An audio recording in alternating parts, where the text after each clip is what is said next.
السلام عليكم يا حبايبي، عاملين ايه؟ يا رب تكونوا بألف خير. النهارده هطبخ معاكم مسقعه. والله كنا محتارين هناكل ايه، مش عارفه.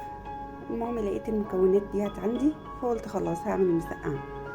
دلوقتي معانا الفلفل ومعانا البرنجان مقشر، رشيت عليه ملح وسبته ساعتين كده علشان ما يشربش زيت، فرشيت عليه ملح وسايباه.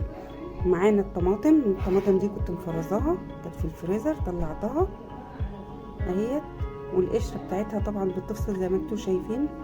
قمت مقشراها وقلت هستخدمها، هفرمها واستخدمها مع المسقعه.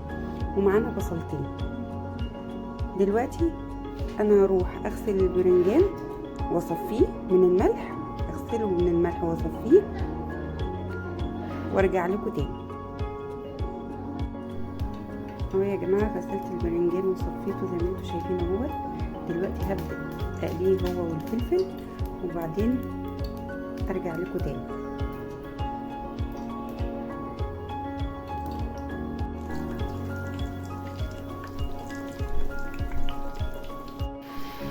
نسيت اقول على حاجه يا جماعه، الفلفل لازم يتفتح زي ما انتم شايفين كده قبل ما يتقلع علشان ما يفرقعش ويطفش علينا زيت. لازم تفتحوه كده كله زي ما انتم شايفين كده. هسيب البرنجان يتقلب ضغطه، هستغل الوقت ده وهروح افرم الطماطم.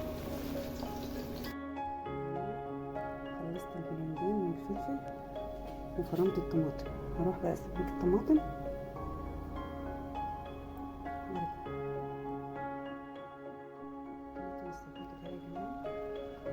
احط التوابل.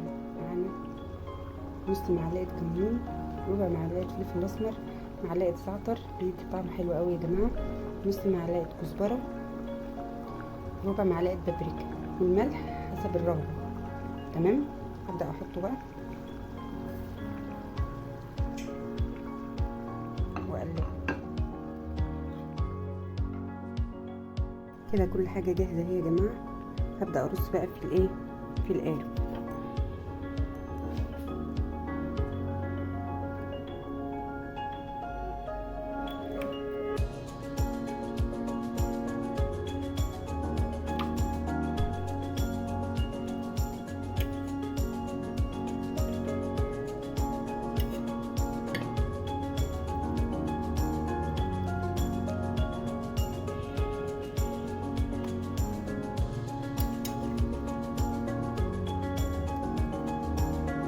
يا جماعه ماشي، انا لقيت عندي قطعه شويه لحمه مفرومه اهوت عندي في الفريزر، هحطهم برضه. هجيب الطريقه دي وارجع احط صلصه.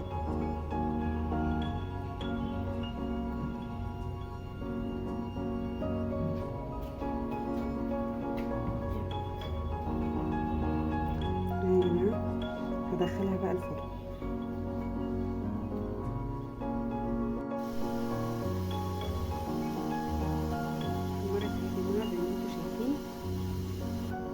ريحتها روعه.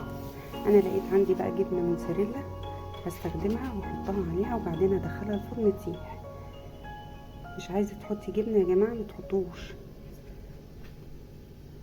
انا ما بحطش الجبنه في الاول علشان ما تتحرقش يا جماعه.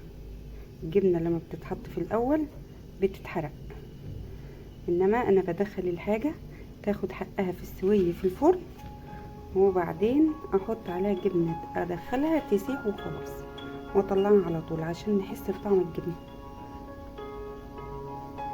نشوف المطه بتاعتها.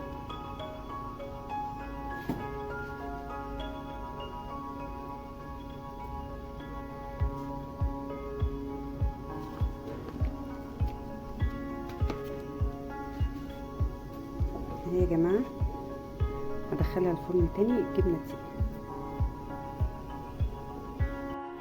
اهي يا جماعه الجبنه ساحت اهي في الفرن.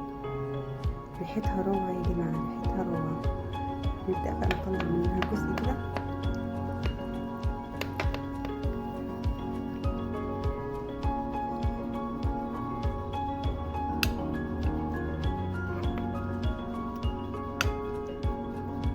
كانت جبنة بالهنا والشفا.